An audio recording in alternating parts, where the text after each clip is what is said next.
Bonjour à tous, salut Charlotte, Axel et Edouard. Salut Sébastien, hello tout le monde. Salut tout le monde. Je vous donne la parole dans un instant pour vous présenter, même si on voit déjà vos noms, vos logos et vos visages, donc c'est bien, comme ça on peut savoir qui est qui. On est sur le dernier de 5 webinaires aujourd'hui dédiés aux indépendants, ça s'appelle Feu de camp, jusque-là tout s'est très bien passé. Je ne sais pas si parmi vous, il y a des gens qui étaient présents dans les précédents. Je pense que oui. N'hésitez pas à nous faire vos commentaires, nous dire ce que vous en pensez. Ça me permet aussi de valider que vous m'entendez, en fait, si vous répondez à cette question et que tout va bien de ce côté-là. On est le dernier des 5 événements, donc on va tâcher de finir en beauté tous ensemble. Je ne vais pas prendre trop de temps à présenter Feu de camp parce que justement, vous savez ce qui s'est passé. Si toutefois, il y a des éléments que vous découvrez ou parmi le programme, des thèmes que vous découvrez, sachez que vous pourrez tous les voir en replay. Donc, pas de panique de ce côté-là. Si vous vous dites, tiens, j'ai loupé un tel ou un tel, vous aurez la possibilité de le voir. Et on vous passera les liens pour tout ça tout à l'heure de toute façon. Simplement pour vous dire, pour ceux qui nous rejoignent, parce qu'on a vu aussi qu'il y a des gens qui se réservaient pour ce webinaire-là, et merci à vous de nous rejoindre pour ce webinaire-là. Je fais partie des Folies Web, de l'équipe des Folies Web, et on organise des événements tout au long de l'année, en présentiel, dans une trentaine de villes, et en webinaire, comme aujourd'hui, et on aura plein de nouveaux dès la semaine prochaine. Ce que je tenais quand même si du coup ça a déjà été fait sur les précédentes sessions, à une nouvelle fois remercier nos partenaires parce qu'ils nous soutiennent aujourd'hui. Alors il y en a 2 qui nous soutiennent à chaque fois, c'est la FNIC et Néo-Crémino. Et puis nos webinaires sont aussi en partenariat avec l'État à travers le programme des formations France Num et BPI. Et puis vous le voyez, il y a plein d'autres partenaires au-delà de nos intervenants qui vont prendre la parole dans un instant, qui ont relayé l'événement et qui nous permettent d'être aussi nombreux aujourd'hui. Vous avez, je vais juste partager quelques règles et après on attaque. On nous pose toujours la question, est-ce qu'il y aura un replay pour ce webinaire? Oui, il y aura un replay, il suffira de cliquer sur le lien avec lequel vous êtes connecté, c'est tout bête. À peu près 1 minute après, vous pourrez vous faire le replay s'il y a des choses que vous avez envie d'approfondir. On va prendre vos questions, donc posez vraiment toutes vos questions. L'idée, c'est que ce soit le plus utile possible. Et pour ça, il y a un onglet qui s'appelle « Le saviez-vous ?» Questions. Il est en bas à droite, il porte hyper bien son nom. Et en fait, je vous incite à poser vos questions dans cet onglet-là, notamment parce qu'on va répondre aux questions les plus populaires. Donc, vous allez pouvoir voter aussi sur les questions qui vous intéressent en particulier. Et on prendra 15 minutes à la fin pour y répondre. Et puis, vraiment, un des points qui est hyper important pour nous, au-delà des questions, c'est que vous notiez au fur et à mesure, peut-être sur un bout de papier à côté, les choses où vous dites, ça, j'ai envie de les mettre en place. Il faut que ça vous aide à mettre en place des actions concrètes. On est là pour ça, du concret, et bien chaud pour que vous nous disiez même à la fin, je vais faire ça ou je vais faire ça, etc. Et le dernier point, c'est qu'on vous fera passer un petit questionnaire de satisfaction tout à l'heure. Par rapport à d'habitude, pour les habitués des Folies Web, il n'y aura pas de support de présentation. Et d'ailleurs, je vais fermer les slides juste après. Vous allez voir les visages d'Axel, Edouard et Charlotte en plus grand. Et par contre, ce qu'on a fait, l'équipe et Guillaume en particulier, a compilé et va continuer à compiler toutes les infos sur une page Notion qui va être le résumé de toute la journée. Donc voilà, vous aurez, en remplissant le questionnaire de satisfaction, accès à cette page. Voilà, j'en ai fini avec ce que j'avais à vous raconter. Ce que je vous propose, c'est que je ferme ce petit bitonio pour l'instant, ou en tout cas je le diminue. Hop là, voilà. Et puis on attaque. Allons-y. Est-ce que je peux vous demander déjà, Axel, Edouard, Charlotte, on va commencer par toi, Axel, parce que tu es en haut sur mon écran, donc sauvagement au hasard, de nous dire en 1 minute top chrono qui vous êtes peut-être? Merci Sébastien. Donc effectivement, je suis Axel, je suis la responsable growth marketer de Fiverr France. C'est un joli mot pour dire que je suis responsable de la croissance de la marque Fiverr sur le marché français, tant sur la partie freelance que client. Et pour ceux qui ne connaissent pas Fiverr, j'ai vu dans le chat qu'il y avait certains freelances qui sont inscrits sur notre plateforme. Pour ceux qui ne connaissent pas Fiverr, c'est une plateforme de mise en relation entre des freelances dans les métiers du web, du digital, de la communication et de la création, avec des entreprises qui ont des besoins dans les domaines que je viens de vous citer. Et cette plateforme, on est présent en France et à l'international. Ok, super. On enchaîne avec toi, Charlotte, allez. Hello tout le monde et merci Sébastien pour l'invitation à participer à ce webinaire. Donc je suis Charlotte Licher, je suis cofondatrice de Social Déclic. Donc on est deux à avoir créé Social Déclic il y a bientôt 3 ans et demi et nos c'est vraiment de créer un pont entre deux mondes. Les freelances d'un côté qui sont souvent en quête de sens et d'impact et de l'autre côté des structures engagées qui sont en quête de freelance pour les accompagner dans leurs projets, dans leur transformation digitale. Et donc concrètement, on propose un programme de formation pour les freelances pour les aider à se construire une activité dans le secteur de l'impact positif. Et de l'autre, on a une communauté de pas loin de 200 freelances répartis un peu partout en France, qu'on anime tous les jours, toutes les semaines, tous les mois, à travers des événements dans la vraie vie, des événements en ligne, du contenu, des masterclass, et on y partage aussi des opportunités de mission. Et d'ailleurs, j'en profite pour saluer les décliqueurs et les décliqueuses qui sont là, parce que j'en ai vu passer pas mal. Salut Ophélie. Moi, je savais pas qu'on disait décliqueurs et décliqueuses, mais il y a Tanguy qui vient de vous saluer aussi, et Ophélie, visiblement. Voilà. Okay. Bon, voilà, et Lorena et d'autres. Est là. Très bien. Et puis, on finit avec toi, Edouard. Qui es-tu ? Bonjour à tous, merci pour la passation. Alors, moi, il n'y a pas que moi, il y a également Aurélie et on est tous les deux les cofondateurs de la marque UN Milk. Donc, UN Milk, c'est une marque de vêtements d'allaitement. Alors, vous allez me dire, qu'est-ce que c'est ? C'est un petit peu étrange. On a créé cette marque il y a 5 ans, un peu plus de 5 ans maintenant, après la naissance de notre première fille. L'idée, c'était de proposer aux mamans, aux jeunes mamans, de pouvoir allaiter, continuer d'allaiter, avec des vêtements qui soient plutôt à la mode, tendance, trendy, et surtout avec des ouvertures faciles pour allaiter. Ce qui n'était pas forcément le cas à l'époque, puisque les ouvertures étaient souvent, sur les peu de vêtements qui existaient, assez mal placées. Et donc, on a eu l'idée d'imaginer des nouveaux vêtements qui soient beaux, qui soient trendy, et avec des ouvertures surtout bien placées pour permettre aux mamans d'allaiter. Donc, ça fait 5 ans que ça dure, qu'on a créé ça. La spécificité de la marque, c'est d'avoir des vêtements matchy-matchy. Donc, qu'est-ce que c'est le matchy-matchy ? Pour certains d'entre vous, je pense que vous avez tilté. C'est le fait d'assortir un vêtement bébé avec un vêtement maman pour être assorti. Donc, c'est la grosse mode. Donc, tous ces vêtements sont faits en coton biologique. Hyper important, ça fait partie de notre ADN, coton biologique ou matière éco-responsable. Et on est fabriqué donc au Portugal, en Italie et en France. Et du coup, on va parler justement de cette partie fidélisation avec nous, ce qu'on applique pour nos clientes et jeunes mamas chez nous dans ce webinaire. Donc, merci de l'invitation également, Sébastien, et toute l'équipe. Ok, trop cool. J'ai vu qu'il y avait aussi des personnes, notamment Anne-Émilie de notre équipe, qui est fan de UN Milk. Et voilà.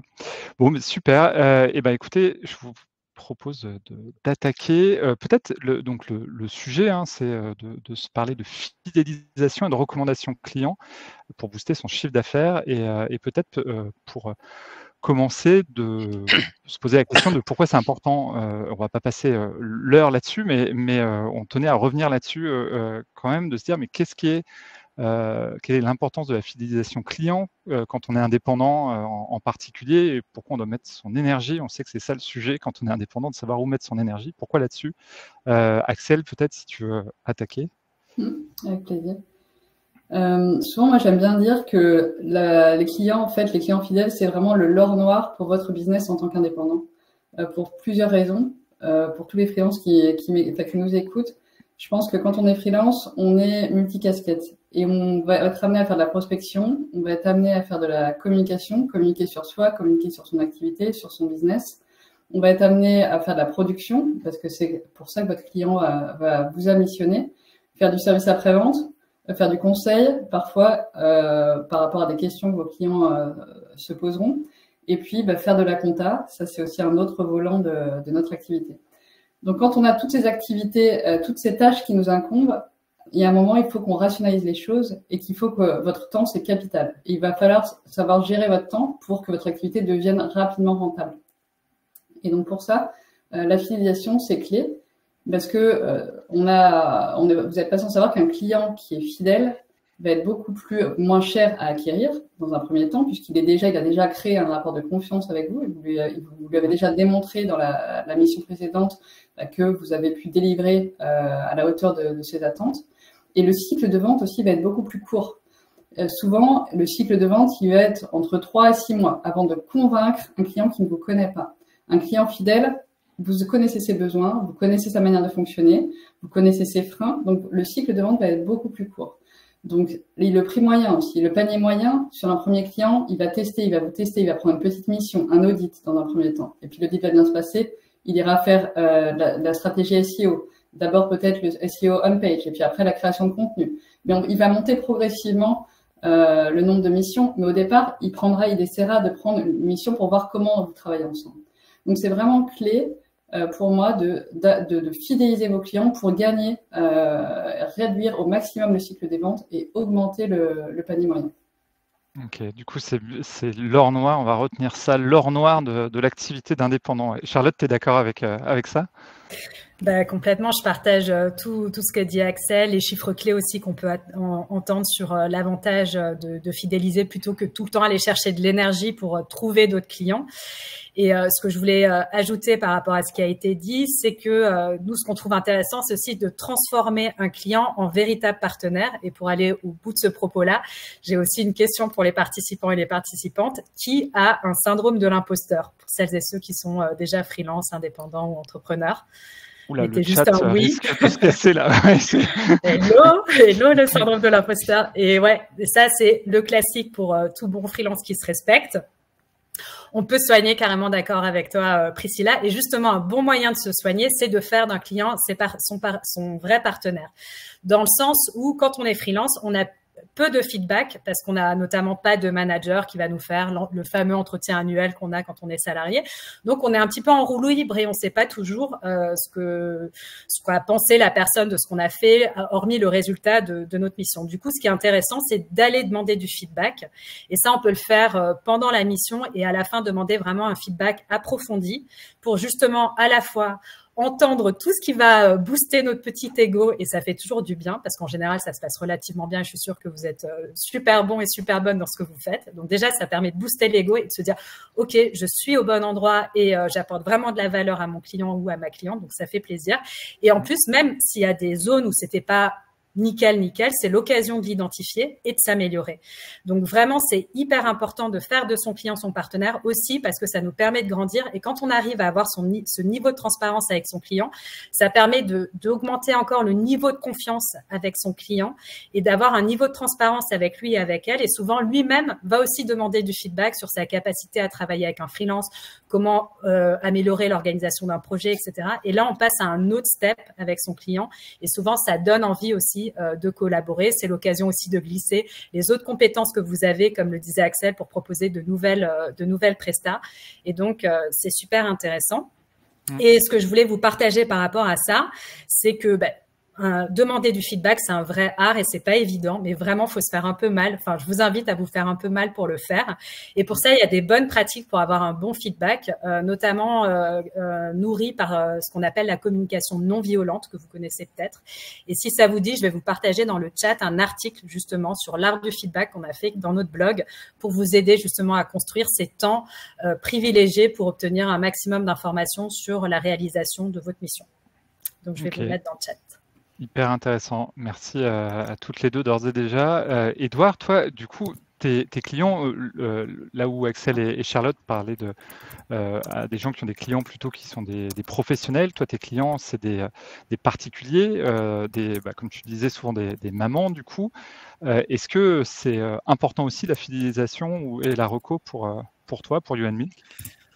Alors, en effet, on a deux types de clients chez You & Milk, donc le B2B par des boutiques et également du B2C, donc qui est le plus gros volume. Là, on parle essentiellement du B2B, c'est ce qui nous attrait ici, mais la fidélisation existe aussi en B2C, bien sûr. Ce qui est important, c'est que les éléments restent identiques. On va être sur le même socle, mais il y aura toujours des éléments identiques, c'est-à-dire qu'un client qui va recommander, ça va générer moins de coûts. Déjà, dans l'acquisition, c'est la fidélisation. Et ça va également permettre d'avoir des bons feedbacks par ces clients-là, puisqu'ils vont, et on va en parler après, potentiellement se parrainer. Ce qui est hyper important, c'est d'engager les personnes, de les fidéliser, et le Graal, en mon sens, c'est d'en faire devenir des ambassadeurs.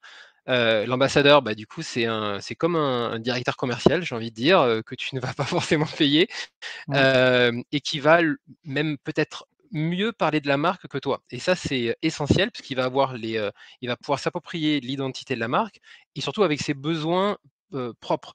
Donc, qui de mieux qu'une maman peut parler à une autre maman avec ses termes, ses mots, tout ce qu'elle traverse comme problématique, comme envie, comme besoin. Et ça, c'est pareil, c'est le Graal et c'est de l'or de pouvoir justement engager cette communauté et de faire de ses clients qui puissent parler de ta marque et donc de les engager. Et donc après, il y a des incentives, et on va en parler, pour booster un peu ça, parce que ça ne se fait pas forcément naturellement, surtout dans, j'ai envie de dire, dans un univers où maintenant, le moindre chose que tu fasses, on te demande de mettre des petites étoiles partout, de laisser des avis pour n'importe quoi. Donc ça, c'est compliqué. Je ne veux pas revenir à un fameux épisode de Black Mirror où justement ça devient complètement fou, mais il faut arriver exactement, il faut arriver à gérer ça au mieux pour faire profiter la marque et surtout mettre du plus dans la cliente et dans l'expérience qu'elle aura. Ok, voilà. Et carrément, ça fait une bonne transition avec une deuxième question qu'on s'est posée ensemble, c'est de savoir concrètement comment fidéliser justement ces clients. Et on va se parler justement, avoir vos conseils d'experts sur ce sujet-là. Et en fait, quand on a commencé à se parler de comment fidéliser ses clients, très vite, il y a quelqu'un qui nous a dit, premier truc, c'est l'expérience client réussie. Au-delà de tout le reste, le premier truc, c'est l'expérience client réussie. Est-ce que, Axel, tu peux peut-être nous dire quelques mots là-dessus pourquoi c'est la base avant de parler de feed ou de recommandation? Avec plaisir. Pour moi, la fidélité de votre client, ça se mérite dans un premier temps, et puis ça se construit pas à pas. Et je reviens sur ce que Charlotte disait, la confiance, c'est le pilier de la fidélisation. Sans confiance, vous n'aurez pas de fidélité de la part de vos clients, et vous ne pourrez pas en attendre plus. Et un autre terme que je vais te reprendre, Charlotte, c'est le partenaire de confiance. Vous devez, en tant qu'indépendant, en tant que freelance, être considéré comme le partenaire de confiance, bien plus que le prestataire de service. Et à partir du moment où il vous considère comme un partenaire qui a bien compris son business, qui a bien compris ses enjeux, ses craintes, ses peurs, sa stratégie, son activité, il vous dévoilera un nombre d'informations qui vous permettra, vous, de piloter et de créer une offre qui sera personnalisée pour lui. Et c'est ça qu'il va apprécier, c'est d'avoir en face un interlocuteur qui va répondre exactement à sa problématique, le rassurer. Vous aurez des clients qui seront plus ou moins anxieux, inquiets, d'autres qui seront hyper péchus et qui auront envie d'aller très vite. Et c'est à vous, en fait, en tant que prestataire de service, en tant que freelance, de vous adapter, en fait, à votre client. L'empathie, on entend beaucoup parler d'empathie. Pour moi, c'est vraiment une qualité clé quand on est prestataire de service, consultant indépendant, enfin, que sais-je. C'est vraiment la qualité clé. C'est écouter vos clients activement. Écoutez, prenez de l'information. Il vous a vu, il a regardé votre profil LinkedIn, il sait ce qui vous êtes, peut-être il sait qui vous êtes. Mais vous savez pas qui vous avez en face. Et donc, c'est ultra important d'engranger un maximum d'informations. Derrière, de lui construire une offre le plus proche de ses besoins. Et ensuite, l'expérience utilisateur sera 100% satisfaite. On aura demandé le feedback en retour, à la suite de la mission. Et de là, quelques mois après, la fidélisation et la recommandation seront actives. Mais pour moi, c'est vraiment très, très important de prendre ce temps-là et d'être toujours dans l'écoute active de vos clients, quel que soit le moment de la relation avec lui. Ok, on a l'exemple d'Alexandre qui dit que dans son accompagnement commercial, il demande toujours un max de documents, mails, devis, plaquettes, toute info pour pouvoir éviter de perdre du temps quand on se voit et fournir quelque chose de très personnalisé. Exactement. Ouais. Et même, je rebondis, même demander à son client quels sont les accompagnements qu'il a eu dans le passé, quels ont été les échecs ou les réussites, pour aussi voir ce qu'il apprécie, comment il aime être accompagné. Est-ce que c'est du très régulier? Est-ce qu'il a besoin d'avoir que la mission soit très découpée et qu'il puisse avoir souvent du feedback des allers-retours, ou au contraire plutôt libre et puis éviter d'être toujours sollicité? C'est vraiment à vous de vous adapter plus qu'au client de s'adapter. C'est ça qui va. Et très souvent, quand on est freelance, au départ, avant de se lancer, on souhaite packager ses offres, et puis on a des offres qui sont toutes faites. Surtout, vous les avez en tête, vous savez le temps que ça prend, mais après, c'est votre client, il veut qu'un audit, vous lui faites qu'un audit et vous essayez pas de lui vendre dans un premier temps, la totale. Et si vous avez bien fait votre job, si l'expérience s'est bien passée, il reviendra de lui-même. Et puis, vous reprendrez des nouvelles et puis vous lui proposerez un accompagnement supplémentaire. Donc, c'est vraiment, pour moi, la clé, déjà, la confiance entre vous. Carrément. Et du coup, après, une fois que on a mis ce caveat hyper important en effet, comment on va faire pour faciliter la fidélisation d'un client, Charlotte, Ouais, pour fidéliser un client, je pense qu'il n'y a pas de recette magique et il y a un point qui est important et je le dis parce que je pense qu'il y a pas mal de freelances qui sont concernés, c'est aussi de faire l'écologie de soi et donc de pas vouloir utiliser tous les canaux qui existent pour rester visible vis-à-vis de ses anciens clients, comme de ses prospects d'ailleurs. Et donc, je pense que c'est important d'avoir bien identifié sa zone de génie et là où on est bon justement pour créer, comme le disait Axel et comme je le disais avant, cette relation de confiance et rester à l'esprit. Je pense qu'il y a un vrai enjeu de rester à l'esprit. Vous le voyez vous-même, au quotidien, on a des flux de communication, WhatsApp, Slack, les mails, les chats, les coups de fil, etc. Donc, effectivement, il faut rester à l'esprit, mais on peut pas être partout. Et puis, en même temps, il faut pas non plus polluer son client. Donc, je pense que la première chose, c'est déjà faire le point sur sa zone de génie. Quels sont finalement les canaux de communication, les contenus qui sont vraiment pertinents, où je prends aussi du plaisir, moi, à rentrer en interaction avec les gens. Il y a des personnes qui sont beaucoup plus à l'aise dans la vraie vie, dans une relation un peu confidentielle, de confiance, où on va prendre un café en one-to-one. Il y en a qui adorent créer du contenu parce que c'est des têtes chercheuses et qu'elles adorent trouver l'info, la concaténer, la vulgariser. Et du coup, ça va être intéressant pour créer du contenu sur LinkedIn ou créer un podcast ou pourquoi pas une newsletter.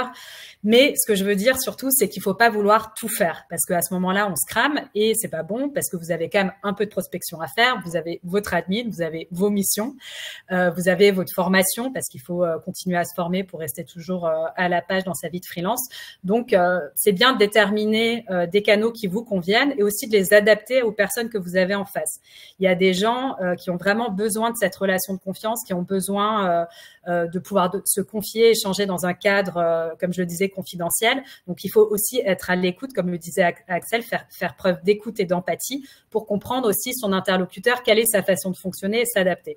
Donc, je pense, en résumé, ce que je voulais dire, c'est qu'il y a deux choses. Pas vouloir être partout, bien définir les canaux où on est bon, ce qu'on a envie de faire aussi, où on a envie de prendre du plaisir, parce que la vie de freelance, c'est un champ des possibles énorme, où on peut s'éclater, apprendre, donc faire aussi en fonction de ça, et voir aussi en fonction des besoins, des envies et des appétences de son interlocuteur. Un autre moyen, c'est quelque chose d'autre que je trouve important, qu'il faut avoir à l'esprit, c'est trouver des alibis pour pas arriver comme un cheveu sur la soupe. Donc, ça peut être, par exemple, vous voulez lancer une nouvelle offre. Donc, c'est peut-être l'occasion de reprendre la parole, de reprendre contact plutôt, ou même la parole via un petit mail de lancement pour dire que vous lancez cette nouvelle offre. Ça peut être aussi les fameux marronniers, les bonnes années ou un marronnier plutôt lié à votre activité, votre présence sur un salon, lui dire que c'est l'occasion de le revoir ou de le revoir. Donc, pas hésiter à utiliser ces moyens-là, ces alibis pour reprendre contact avec les personnes. Pareil sur les réseaux sociaux, pensez bien à suivre les pages de vos clients pour voir leur actu, rebondir, les mentionner aussi quand vous faites un contenu qui peut potentiellement les intéresser pour vraiment rester à l'esprit. Ça, c'est vraiment le point qui est important. Et autre chose que je trouve intéressant, il y a deux leviers, après je vais m'arrêter là. Le premier, c'est de faire de vos clients des bêta-testeurs. Justement, si vous lancez une offre, pourquoi pas leur proposer de la bêta-tester avec un prix préférentiel en tant que bêta-testeur. Imaginons, vous faites de l'éditorial et vous venez de vous former au copywriting ou SEO. Vous voulez lancer un pack audit SEO, proposez à vos clients fidèles en bêta-testing de tester votre offre, de tester votre prestation parce que c'est un super moyen de fidéliser. Donc ça, c'est un autre point que je voulais dire. Ou autre moyen, c'est aussi un pricing adapté aux clients fidèles. Moi, je vous donne un exemple sur notre communauté. On a changé nos prix récemment pour la première fois parce que ça faisait 3 ans qu'on n'avait pas changé le prix de l'abonnement à notre communauté. Donc, on a bien dit à nos clients historiques, pour vous, ça bouge pas. Par contre, les prochains, ils vont avoir un prix, voilà, parce qu'on s'adapte à l'inflation, notre service s'est amélioré. Donc, c'est aussi un moyen de dire, si tu es un client fidèle, tu vas peut-être bénéficier d'un prix préférentiel, parce que moi, je vais devoir continuer à augmenter mes prix, et c'est normal puisque votre expérience augmente. Il y a l'inflation, donc le TJM doit aussi se développer en fonction. Donc voilà. Et je vois qu'il y a une question sur le bêta testing. En fait, c'est un moyen de tester son offre auprès de personnes, d'un petit groupe de personnes qui vont la tester pour vous pour voir comment ça fonctionne en live. On utilise beaucoup le terme de bêta-testeur, notamment sur des applications mobiles ou des sites internet, où il va y avoir un petit groupe d'utilisateurs qui vont donner du feedback, des retours sur ce qui fonctionne et ce qui fonctionne pas. Vous pouvez faire ça vous pouvez faire ça avec votre offre. Et TGM, c'est TJM, c'est le taux journalier moyen, c'est le moyen pour les freelances de facturer leurs prestations. Alors, on fait soit au TJM, soit au forfait, mais même quand on fonctionne au forfait, en général, on calcule son forfait en fonction du prix de sa journée. Ok. Voilà. Un truc qui revient des points que vous avez évoqués tous les trois, c'est que en fait, il y a une méthode déjà qui est de valoriser son client, quoi, tout simplement. S'il se sent spécial, s'il se sent valorisé, vous allez mécaniquement marquer des points. Et on a souvent peur de gêner. Nous, sur FollyWeb, ça nous arrive d'appeler des gens qui assistent au FollyWeb juste parce que c'est une mine d'infos pour nous. Et en fait, on se dit, on va les gêner, etc. Et en fait, les gens, ils sont très contents parce qu'on leur demande leur avis et que après, pour certains, c'est pas le bon moment, ils nous le disent et puis voilà. Mais généralement, ça les valorise et ils sont très contents comme ça. Carrément, ils sont toujours donc, heureux de participer, de donner un peu de leur temps. Se sentir spéciaux, ouais. Édouard, avant de revenir vers toi, j'avais juste une question qui est un peu liée pour toi, Axel. Toujours rester sur l'univers du coup freelance et indé là-dessus. Toi, tu vois passer du coup beaucoup de freelance sur Fiverr, c'est un peu le principe. Est-ce qu'il y a des bonnes pratiques pour fidéliser spécifiquement sur des plateformes comme la tienne? Oui, clairement, j'en retiendrai deux que j'aimerais vous expliquer. Je l'ai déjà évoqué tout à l'heure, vraiment brièvement, mais c'est proposer des offres très courtes et très pragmatiques pour le client, qui puisse se projeter exactement sur, OK, quel va être le livrable, qu'est-ce que je vais recevoir à l'issue de la mission. Et le diviser, moi j'aime bien créer des lots, en fait, des petits lots qui permettent de très vite de se projeter dans le projet. Donc, je prenais l'exemple tout à l'heure de l'audit SEO, du SEO on page. On va vraiment le créer, peut-être 5-6 projets qui permettront en fait de rapidement réduire le cycle de vente, rapidement signer la première mission pour ensuite signer la seconde et puis la troisième, etc. Donc ça, c'est une première chose qui est très bien faite sur Fiverr puisque vous allez pouvoir créer ce qu'on appelle ça des offres qui sont packagées avec la liste de services rendus, le nombre de révisions, le temps nécessaire pour réaliser la mission, le livrable qui va être fourni à la fin de la mission, etc., etc. Et pour chacune de ces offres, vous, en tant que freelance, vous devez le mentionner. Et deuxième point, vous avez le choix de le faire ou pas, c'est aussi de créer des forfaits, des plans à 3 mois à 6 mois qui accordent des réductions, ce que disait aussi Charlotte tout à l'heure, qui accordent une réduction sur le montant de la mission. Donc, par exemple, là, je partage l'écran, excuse-moi de t'interrompre, je partage l'écran parce qu'on en avait parlé, là c'est le cas, c'était ce à quoi tu fais référence. Exactement. Sur la partie droite, vous voyez, on voit pas très bien, mais je m'en excuse. Le client peut souscrire à un plan, par exemple, de 3 mois dans le cas de ce freelance-là, et donc bénéficier de 5% de réduction. Il aurait pu également créer un plan à 6 mois et offrir à son client une remise de 10%. Donc ça, tout est déjà paramétré dans le système. C'est à vous, en tant que freelance, de choisir si oui, vous voulez créer cette offre-là qui est, et moi je le vois en fait dans les statistiques, très fréquemment utilisée. Il y a une première mission qui est achetée et en règle générale, le client revient et souscrit sur ce plan-là, notamment pour des prestations de community management, pour des prestations de maintenance de site web, pour des prestations qui nécessitent en fait un accompagnement régulier. Ce type de fonctionnalité est très utilisé. Et ça, on s'en parle sur une plateforme comme Fiverr ou comme d'autres plateformes, mais vous, en tant que freelance, vous pouvez parfaitement aussi le proposer dans un devis. Oui. Où vous ajoutez une ligne, effectivement, engagement de 6 mois et vous faites une remise exceptionnelle de X%. Donc ça, c'est des choses. Et la partie aussi lot, ça, clairement, créer des lots, c'est aussi très, très rassurant pour un client qui serait un peu frileux, ces clients qui osent jamais trop s'engager, qui ont peur de s'engager, qui sont pas d'habitude à travailler avec des indépendants. Ça, c'est aussi un très bon moyen de décrocher la première mission. Ok. Trop bien. Et du coup, on se parle beaucoup là de freelance, d'indépendants. Parmi les indépendants, il y a aussi des personnes qui, et d'où la présence d'Edouard, qui vont être potentiellement enfin, qui vont cibler des particuliers et potentiellement être des artisans, etc. Il y en a dans le chat depuis tout à l'heure. Edouard, toi, en tant qu'entrepreneur, du coup, sur une cible B2C, donc au particulier, on essaye quand on fait des anglicismes, du coup, de dire ce que ça veut dire, mais au particulier. Qu'est-ce que tu as mis en place, toi, avec UN Milk pour fidéliser tes clients, du coup, la plupart du temps? Mes clients, tout à fait. Alors, c'était déjà un énorme chantier de construire un modèle de programme de fidélité qu'on a appelé Breast Fidélité pour le jeu de mots. Alors, on aime bien les jeux de mots chez UN Milk, donc breastfeeding qui est l'allaitement en anglais. Et donc, on a appelé ça notre programme de Breast Fidélité. Le but, on est parti sur une chose simple, on ne va pas réinventer la roue. C'était d'abord de permettre aux mamans de récolter des points. Et comment on récolte des points? Et bien tout simplement par les achats. Donc on n'a pas fait un nœud au cerveau, on s'est dit bon, on va faire 1 euro, 1 point, et en fonction de ce barème-là, on va construire différentes étapes et différents levels, je dirais, différents paliers qu'on peut projeter d'ailleurs. Ouais, Sébastien, sur notre page. C'est parti. Alors on a une sorte de pyramide qui n'en est pas une, vous l'aurez compris, avec les différents paliers, avec toujours des petits jeux de mots suivant les niveaux que la cliente a atteint. Donc Family Key, formidable, Unbelievable et Mo Zero, donc pour le petit jeu de mots Mother et Hero, parce que toutes les mamans sont des héroïnes, il ne faut pas l'oublier. Big up à la cofondatrice et mon épouse, au passage. Et donc, 1 point égale 1 euro, et après, on monte sur ces paliers. Que vont faire ces paliers? Ils vont permettre de débloquer des actions. On peut le voir en bas. Donc, au-delà de l'aspect pécunier, c'est-à-dire que dès l'instant où on va dépasser les 101 points, on va récupérer une carte cadeau de 10 euros. Donc 10 euros pour 100 points, ça fait ni plus ni moins que 10%. Ce qu'il faut savoir Ok. dans l'univers de la feed, c'est quelque chose qui n'est pas commun. En général, les programmes de feed proposent des taux autour de 2-3%. Je parlais par exemple de marques très connues comme du Sephora, du Decathlon ou plein d'autres marques qui font ce type de, de produits, d'opérations. Et donc nous, on est parti plus sur un avantage fort, de l'incentive fort, puisque c'est une très courte période de vie.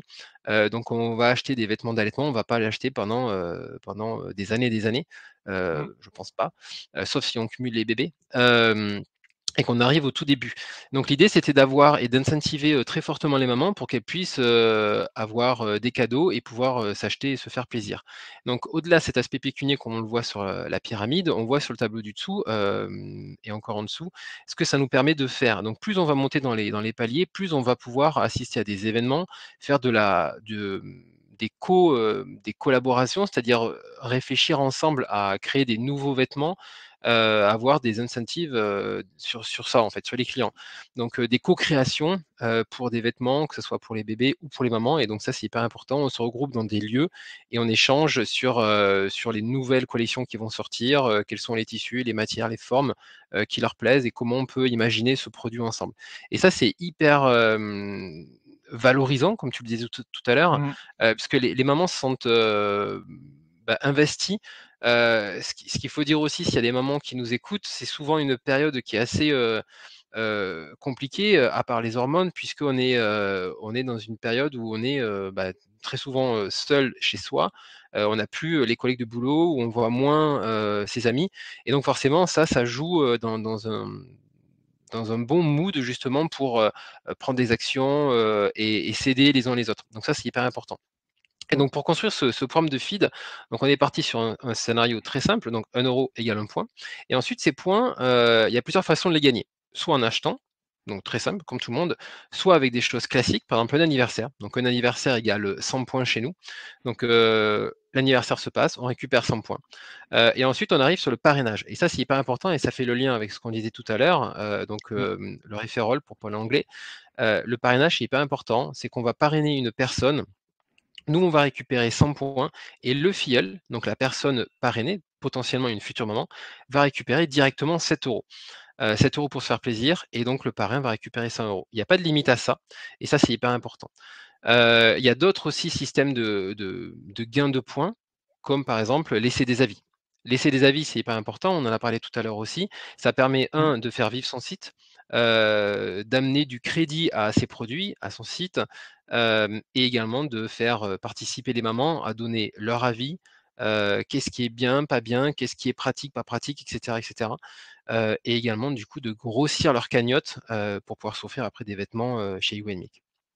OK Voilà et pour ça. du coup, c'est vrai qu'on voit que par rapport au thème, on se parle de fidélisation et de recommandation, on voit que les 2 sont très liés à C'est travers hyper lié, ce ouais. que tu décris, et peut-être une question parce qu'on voit que finalement vous avez mis en place un dispositif qui est hyper, enfin hyper élaboré avec des paliers et cetera.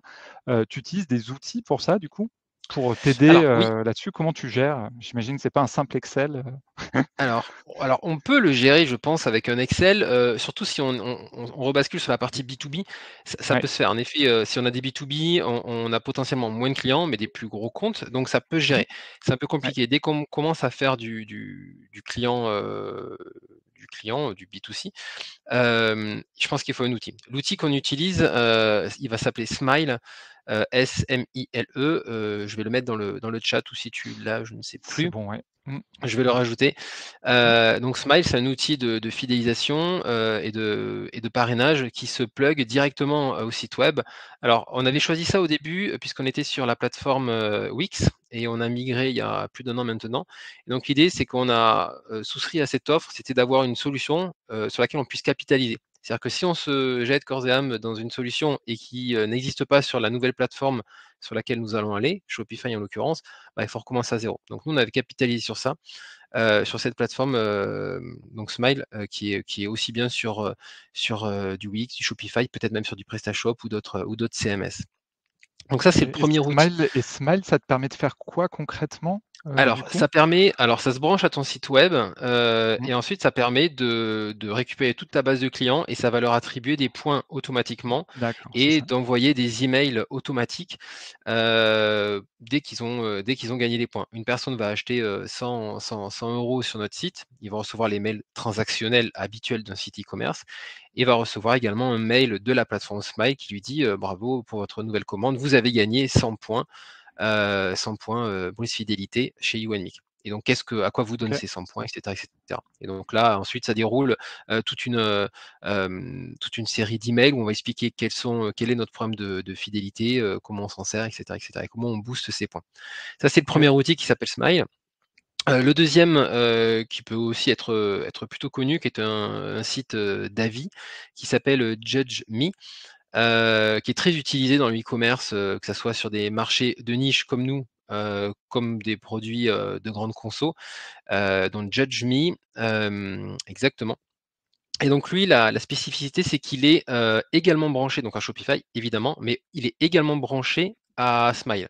Et ça, c'est hyper important d'avoir une interconnexion avec les outils, comme ça les 2 peuvent être branchés et si bien que si une personne laisse un avis sur Judge Me sur une fiche produit chez nous ou Mmh. alors un avis général sur la boutique, comme c'est lié avec Smile, il va récupérer également des points avec, en ayant laissé un avis. Donc ça, c'est hyper intéressant. OK. De le faire à la main, pour reprendre à ta question, ça peut se faire, mais c'est compliqué. Mais dès que tu commences à avoir du volume, il vaut mieux Ouais, c'est avoir des ça, c'est petits vraiment des outils. questions de volume Ouais, voilà, OK. et puis au moins ça fait moins de nœuds au cerveau. Ouais. Au tout début, quand on a commencé, qu'on avait des offres de fidélité, on récupérait, ce qu'ils avaient gagné et on éditait nous-mêmes une carte cadeau, un code cadeau avec un code promo en fait à renseigner et donc ça se fait, mais c'est assez complexe. Alors que là, ça génère automatiquement le bon cadeau. Évidemment, une personne qui a assez de points, elle va sur la plateforme et elle convertit tous ses points en euros. Ça lui génère le code promo et elle peut acheter, tout de suite sur le site ce qu'elle veut, avec la remise qu'elle a obtenue. Donc en effet, OK. l'intérêt, c'est de trouver ces outils qui soient le plus, connectés possible. C'est pas des outils super onéreux, on parle de 20-30 € par outil. Alors après, tout dépend quand tu montes en volume évidemment, hem voire Smile, c'est un peu plus cher, c'est autour de 49, 59 €. Mais c'est intéressant à prendre en compte. OK. Et du coup, Axel et Charlotte, sur du B2B, est-ce que c'est les mêmes techniques pour générer des recommandations? Est-ce que c'est aussi revenir, enfin, faire des remises, des bons, et cetera? Ou est-ce que, enfin, qu'est-ce que vous voyez au sein de vos communautés respectives? Axel, par exemple. Pardon. Non, non, pas de souci. Je dis, me concernant, enfin, si je m'exclus de la plateforme, enfin, le premier, un enjeu d'abord, c'est oser demander un avis à la fin de la mission et pas forcément attendre que la mission soit complètement terminée, mais déjà créer cet entretien pour avoir du feedback en live et à chaud, et après lui demander de le formaliser. Après, c'est à vous de choisir. Est-ce que votre source de trafic, elle est principalement via LinkedIn? Dans ce cas-là, vous lui demanderez plutôt de déposer un avis sur LinkedIn. Est-ce que c'est plutôt via Google? Donc, dans ce cas-là, vous allez lui demander de déposer via Google. Vous pouvez lui demander les deux si vous le sentez très enclin. Mais demander un avis, c'est pas lui demander. Enfin, pour moi, ça doit être naturel de votre part. Vous lui avez fourni un service en échange effectivement d'une contrepartie financière. Le client était satisfait, il est complètement conscient qu'aujourd'hui tout se passe via les avis. Enfin, quoi qu'on cherche, on regarde les avis. Donc c'est très important pour vous. Et puis faites-lui part de l'importance en fait pour la partie fidélisation et puis acquisition des avis.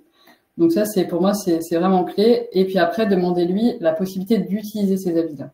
Vous pouvez l'utiliser sur votre canal de prédilection. Si vous utilisez, par exemple, Instagram pour faire votre personal branding, n'hésitez pas à partager cet avis. Ça flatte votre ego. Ça montre à votre communauté que l'industrie dans laquelle vous travaillez, la satisfaction de vos clients. Utilisez ces avis comme aussi moyen de communication pour diffuser le message.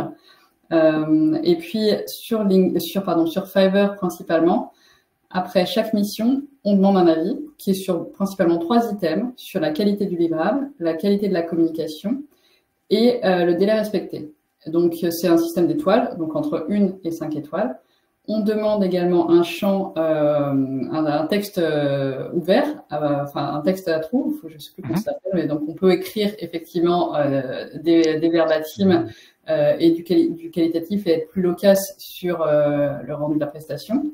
Et ce qui est très intéressant, c'est que à la fois le freelance est évalué par son client et le client est évalué par son freelance à la Airbnb.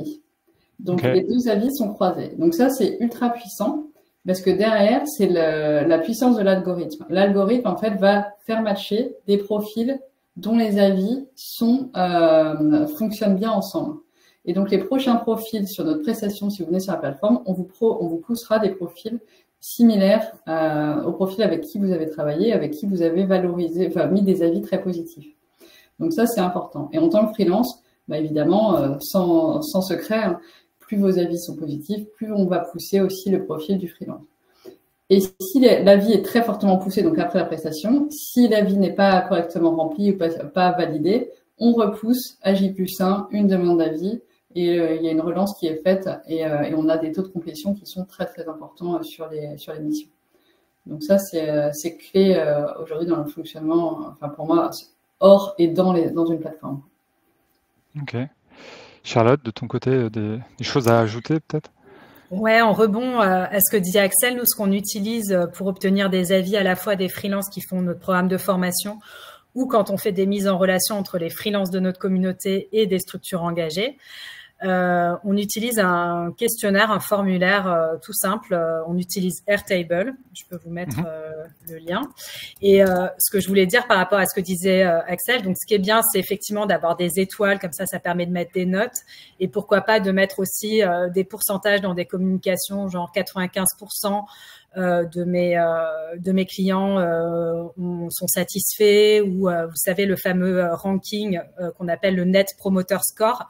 La question qu'on pose c'est est-ce que tu me recommanderais un ami? Donc ça c'est un indicateur de satisfaction qui est hyper intéressant en tant que freelance et ça c'est quelque chose que vous pouvez relayer et c'est aussi l'occasion de récupérer des verbatim qui pourront faire l'objet, pourquoi pas, d'un post LinkedIn. Et dans ce questionnaire, ce qui est important, c'est comme le disait Axel, prévoir une petite coche pour dire je suis d'accord pour l'usage de ce verbatim et bien préciser sur quels canaux, newsletter, emailing, LinkedIn, comme ça vous êtes bien clair avec votre client.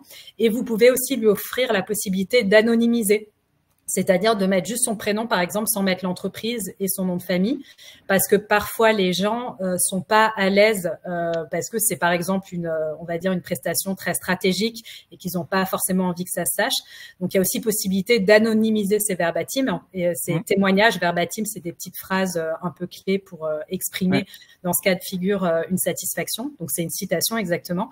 Et voilà, si la personne n'est pas à l'aise, vous pouvez ouvrir le champ des possibles en proposant une anonymisation. Ça permet voilà, parfois de mettre la personne plus à l'aise. Ce que je voulais dire aussi, un point qui est intéressant quand, comme Axel le disait, on demande le feedback à la fin, un retour un peu général en fin de mission, c'est aussi l'occasion de demander à votre client si il a dans son réseau des personnes qui pourraient potentiellement être intéressées par vos prestations, que ce soit au sein de l'entreprise dans un autre département, par exemple, ou même des pairs, des personnes qui ont la même fonction que le même poste que lui ou qu'elle, mais dans une autre organisation. Et souvent, quand on a réussi à construire une vraie relation de confiance, les personnes peuvent être d'accord pour donner un ou deux noms. Et du coup, après, pour la prise de contact, pour aller prospecter ces gens-là, c'est pas mal aussi. Ok, très clair. Un autre point aussi que je voulais partager, c'est sur, alors là c'est spécifique au secteur de l'impact positif, donc tout ce qui est association, fondation, si c'est un sujet qui vous intéresse. Souvent les freelances démarrent par un peu de mécénat de compétences, donc proposer des prestations gratuites sur des petites missions. L'idée c'est pas de faire des missions longues, mais vous ça vous permet de gagner des références. Et pour votre client, ça permet de bénéficier gratuitement de vos prestations. Donc, faut pas que ce soit long, mais c'est hyper intéressant pour les deux parties. Et là, ce qui peut être chouette, c'est de cadrer dès le départ en disant, voilà, je veux faire cette prestation gratuitement parce que ça fait partie de ma démarche. Par contre, si vous êtes satisfait à la fin, est-ce que vous pouvez bien vous engager à me faire une reco sur LinkedIn, à me faire une reco sur Google, à me donner un petit témoignage que je pourrais utiliser sur mes réseaux sociaux ou par email. Et du coup, vous êtes déjà cadré dès le départ sur le fait que vous pourrez bénéficier de cette recommandation à la fin de votre prestation en mécénat de compétences ou en bénévolat, mais souvent on parle plus de mécénat de compétences. Ok. Juste, je vais, enfin, t'arrêter pas complètement. Ouais, vas-y. Mais juste sur, parce qu'on a des personnes qui commencent à nous dire, est-ce que vous allez bien répondre aux questions, etc. On y arrive dans 1 minute. Du coup, ce que je te propose, c'est que tu finisses le point où je t'ai interrompu de manière fort impolie, mais au-delà de ça, et que tu enchaînes, je vais vous demander pour finir, à tous les trois, comme ça Axel et Edouard, vous pouvez commencer à y réfléchir, un truc en 3 points, enfin les 3 points qui vous paraissent les plus importants de manière hyper rapide, en 30 secondes, c'est quoi les 3 points clés de tout ce qu'on vient de se raconter chacun, et je te laisse commencer Charlotte et finir éventuellement à ce que tu voulais dire. Et du coup, ouais, la dernière chose que je voulais dire que souvent on sous-estime, c'est aussi la recommandation entre freelance, c'est-à-dire l'importance de ça, d'avoir une communauté d'indépendants ou d'indépendantes avec des gens que vous connaissez qui potentiellement peuvent vous recommander chez leurs clients. Par exemple, vous avez un père qui est web designer. Il se rend compte que chez son client, il y a besoin d'un UX UI, il pensera à vous. Et pour ça, c'est important de faire partie d'une communauté, de réseauter entre pairs. Donc, ça peut être dans des espaces de coworking, des communautés, il y en a plein, il y a Social Déclic, mais il y en a plein d'autres qui sont super, ou même des communautés que vous aurez créées autour de cas. Pensez bien aussi à cette recommandation entre pairs. Ok, et du coup, mais littéralement, tes 3 points en 3 phrases, les 3 points clés qu'il ne faut pas oublier de ce qu'on s'est raconté. Ouais. Moi, je dirais l'outillage, donc un CRM, homemade ou existant, mais voilà, avoir l'info client, savoir quand vous le relancez, etc. Okay. Deuxième point, faciliter la vie de votre client quand vous lui demandez ces informations par des formulaires. Vous pouvez lui demander aussi une note vocale pour récupérer les verbatim. Vraiment, il a peu de temps, donc lui faciliter la vie. Et troisième point, ça va être plutôt sur du soft skills, c'est faire preuve d'authenticité. Expliquez-lui pourquoi vous avez besoin de ça, que vous êtes dans un moment de lancement d'activité et ça se comprendra parfaitement. Donc, soyez transparent et authentique. Ok. Axel, même chose, les 3 en 30 secondes max. Moi, je pense que un des points importants, c'est ne négligez pas votre personal branding, votre image de marque, on l'appelle comme on veut, mais votre image sur les réseaux sociaux et pas que. Le deuxième, c'est soyez généreux avec votre client. J'ai vu passer dans le chat, c'est ne faites pas. Moi, j'aime pas réduire mon prix. Par contre, j'offre plus. Je délivre plus, toujours plus, pour que le client soit surpris. Et je trouve que ça apporte énormément de valeur à votre client. Le petit conseil, le petit café de 10 minutes pour répondre à sa question. Et puis, ce que vient de dire Charlotte, c'est construisez et capitalisez sur votre réseau de pairs. Vous allez les recommander, et c'est pas plus tard qu'hier. J'ai recommandé quelqu'un, et 3 mois plus tard, il m'a recommandé. Et ça, c'est d'une puissance, parce que là, le lead time, le temps le délai, en fait, est immédiat. Le client, il a été recommandé, il arrive sur un plateau, et vous n'avez plus qu'à honorer la mission. Donc, c'est vraiment, ne négligez pas votre personal branding, soyez généreux avec votre client et capitalisez sur votre réseau. Ok. Et Edouard, pour finir? 3 mots que je vais développer rapidement. Proximité, communication et outils. Donc proximité, il faut avoir justement cette proximité avec le client via les réseaux, via les mails, être une marque un petit peu personnifiée pour que la personne puisse se projeter dans ça et donc être vraiment très proche d'elle. Deuxième, communiquer au mieux avec les clients ou les prospects et surtout les amener. Le but, c'est de l'engager dans l'aventure également et dans la mission de l'entreprise, surtout quand il y a des forts piliers qui font partie de l'ADN. Et le troisième, pour reprendre Charlotte également, c'est être bien stacké, être bien équipé, outillé avec les outils. Donc j'en ai parlé tout à l'heure, on peut tout faire. Hein. Je suis persuadé avec des Excel, on peut faire de la magie, mais ça peut être un peu plus compliqué. Donc si on est bien outillé, oui, c'est top et on gagne du temps. Même si ça fait une petite dépense, on gagne beaucoup de temps après. Ok, top. Ce que je vous propose, on va passer sur une séance de questions-réponses, parce qu'il y a des questions qui sont hyper intéressantes. Et d'ailleurs, vous pouvez voter pour les questions que vous voulez absolument, parce qu'on ne pourra évidemment pas toutes les prendre. Donc, votez maintenant. Et en attendant, je vais vous partager 2 choses. Je vous ai parlé tout à l'heure du fait qu'on avait fait un super résumé. Pour obtenir ce résumé, alors par contre, il ne faut pas... pour je n'ai pas le lien. Voilà, pardon. Excusez-moi, c'est la fin de journée, enfin pas vraiment, mais hop, j'ai eu un petit peu de mal. Vous pouvez répondre à notre enquête de satisfaction, ce qui vous permet de récupérer un résumé complet de la journée avec plein de citations des uns et des autres, pas juste cette session, mais aussi des autres sessions. Ça, c'est le premier point. Je vous mets ça, vous pouvez répondre à l'enquête de satisfaction. Vous l'avez dans un coin et après, vous pouvez le fermer quand vous voulez. Le deuxième lien que je vais vous partager, il est là aussi hyper important, c'est qu'on a demandé à tous les partenaires de nous faire une petite offre juste pour nous, globalement. Et du coup, je vais la partager dans le chat. Hop, tout de suite. Voilà, vous l'aurez dans une seconde. Et ça va vous permettre de voir à la fois tout le contenu et à la fois toutes les offres. Et si vous avez ces 2 choses-là, je pense que vous serez pas mal. Et je fais juste une aparté pour ceux parmi vous qui ont au moins 2 ans d'existence. Vous voyez une slide devant vos yeux, je ne vais même pas la commenter, mais si vous êtes dans ce cas-là, je vous mets là aussi un petit lien. Vous le mettez de côté et vous allez regarder ça tranquillement à la fin. Voilà, je ne vous en dis pas plus parce que je sais que vous avez hâte qu'on réponde à vos questions. Et du coup, hop, on va voter pour une question qui a été... Enfin, on va afficher plutôt une question qui a été plébiscitée, qui est souvent plébiscitée d'ailleurs, qui est de se dire comment je vais faire pour... je dis ça, mais je n'arrive pas à l'afficher. C'est bien ça, c'est nouveau. Celle qui a le plus de notes, c'est celle de Mathieu. Comment asseoir sa crédibilité? Exactement. Tout à fait. Comment asseoir sa crédibilité et rassurer quand un client pro peut avoir peur de s'engager avec un indépendant pour diverses raisons, fragilité, support, viabilité à long terme. Comment on fait pour rassurer ceux qui se disent « Oula, ça va être chaud de bosser avec un free ou un indépendant par rapport à une agence qui a pignon sur rue, etc. » Clairement, je crois qu'il faut répondre à ça, mais ouais. Je peux commencer et puis on complétera. Il y a quelques astuces qu'on vous a partagées. Pour moi, le premier, c'est les références. Si vous avez des clients qui vous ont fait confiance, donnez-leur simplement le contact et puis ils se feront un plaisir de l'appeler et puis de les rassurer. Prévenez votre client en amont en disant potentiellement tu peux être appelé par un tel. Et ça, c'est un excellent moyen. C'est les moyens à l'ancienne, mais ça fonctionne toujours très très bien. Le deuxième, c'est la puissance des avis. Encore une fois, vous allez travailler, collecter vos avis. Donc, normalement, s'il y a suffisamment d'avis, il va être aussi rassuré. Et troisième levier, c'est de séquencer. Vous voyez quelqu'un qui est frileux en termes de budget, c'est un peu limité.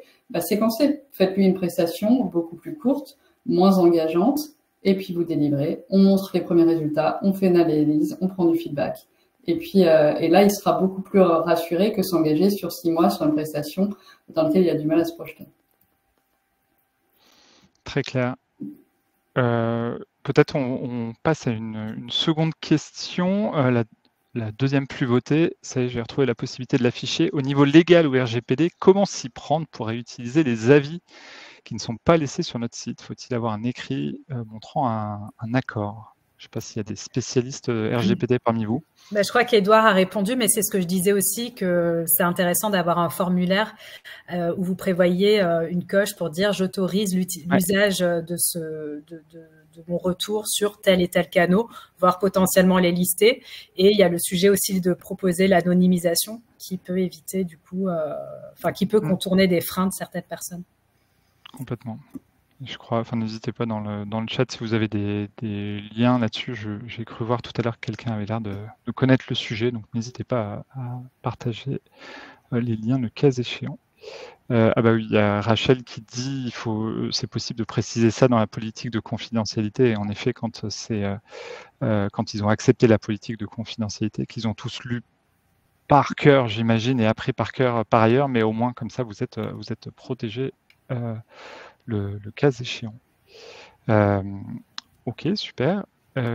La troisième question, alors ça, on en a pas mal parlé, donc je pense que la question d'Alice allait dans ce sens-là. On en a parlé après, sans doute, la question, mais comment valoriser son client, le faire sentir spécial.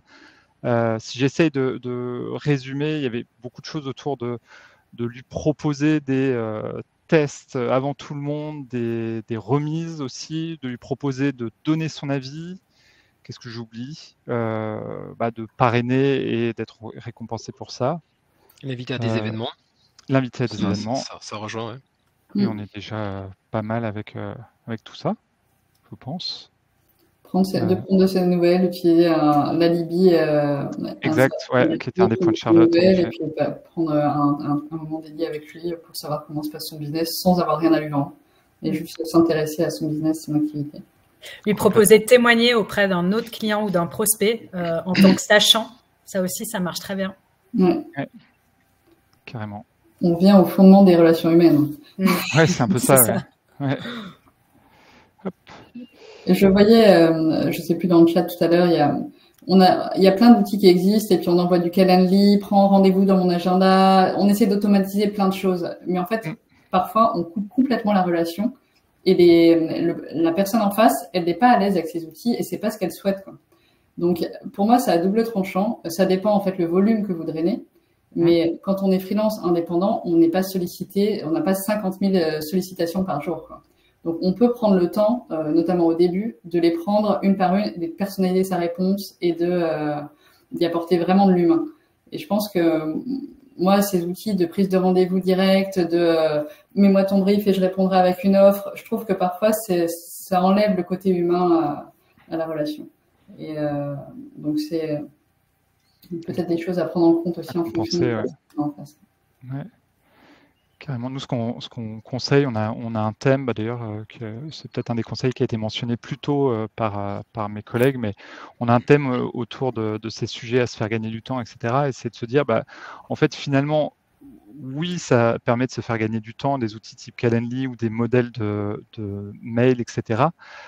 Mais en contrepartie, c'est du temps gagné justement pour affiner la partie personnalisation et potentiellement, vous avez un mail où vous avez 80% qui est déjà écrit et puis après, vous avez les 20% où c'est ça l'alibi, où c'est ça que vous montrez que vous n'êtes pas un robot et que vous êtes intéressé par la personne en face de vous et vous allez lui démontrer. Exactement. Et je rajouterais, je regarde sur la plateforme Fiverr, il y a deux manières de contacter le freelance. Soit vous achetez le package directement, soit vous le contactez via messagerie. Et quand on regarde dans les stats, les datas, le nombre de messages qui sont échangés avant, juste pour réassurance, savoir qui on a en face, savoir si.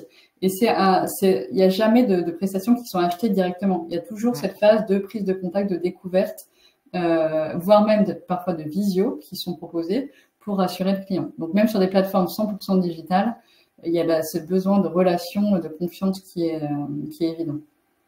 Carrément. Il y avait une question de Virginie qui était intéressante aussi, c'est de se dire récolter des avis contre une réduction, c'est incitant et malin, mais quand on ne peut pas, comment on fait pour récolter des avis? Je ne sais pas qui veut répondre à cette question.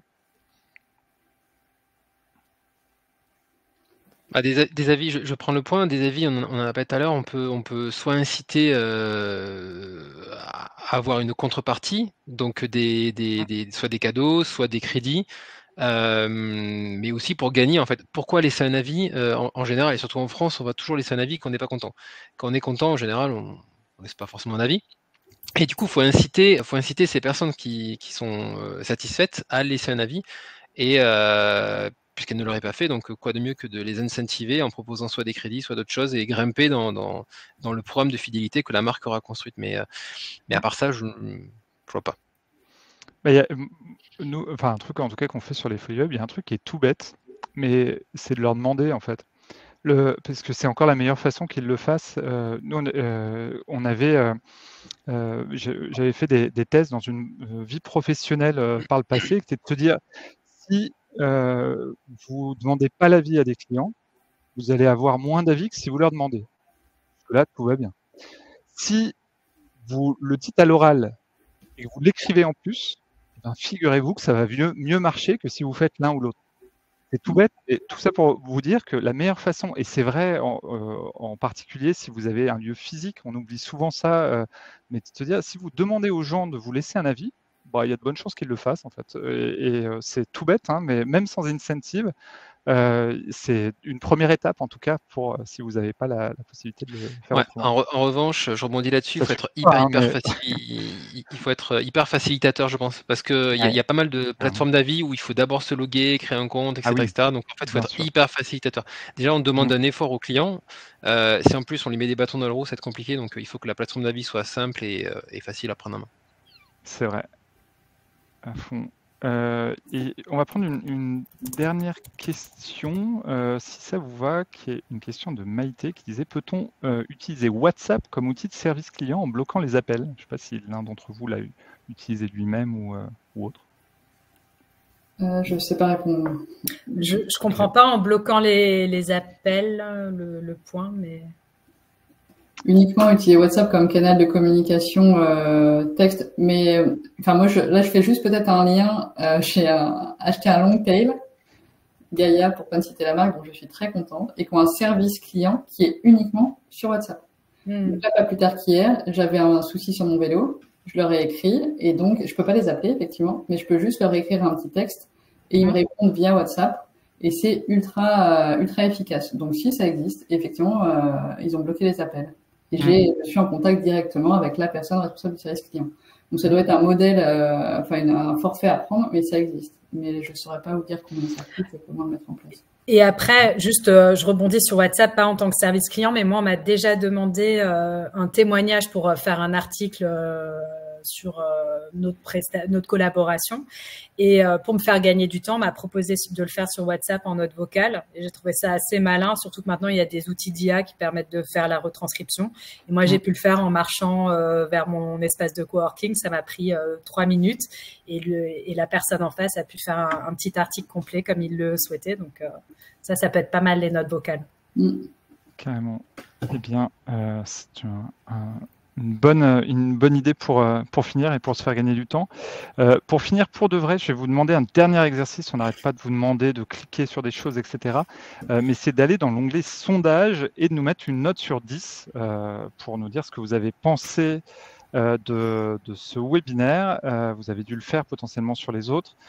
On espère être les meilleurs des 5. Non, c'est pas vrai. Bon, mais en vrai, blague à part, c'est intéressant pour nous d'avoir votre retour et on vous demande aussi votre satisfaction sur la journée, mais c'est toujours un bon point. Et quel incentive pour lancer pour laisser une bonne note? C'est une super question.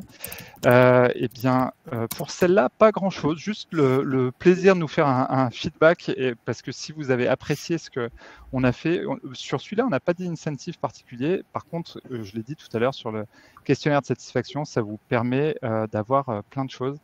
Et Nicolas, est-ce qu'il n'y avait que 4 webinaires? Eh bien non, il y en avait 5, croyez-moi sur parole.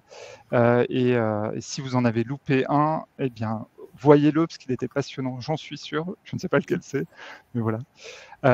Merci à tous pour cette ce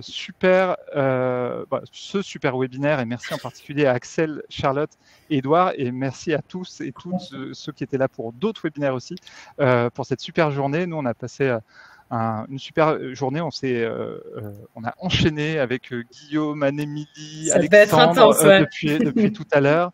Entre-temps, on s'est fait des petits débriefs, etc. Ça met une super énergie dans l'équipe. En tout cas, c'est déjà ça pour nous. Et on espère qu'on vous a apporté le max de valeur. On est là pour ça. Et puis, merci une fois de plus, Axel, Charlotte, Edouard. Merci à toi et au Folie Web pour l'invite. Ouais. Merci Axel et Edouard. C'était cool de faire ce webinaire avec vous. Exactement. Et puis, à la prochaine avant, quoi. Ouais, ça marche. Ciao. Bye bye. Bonne après-midi.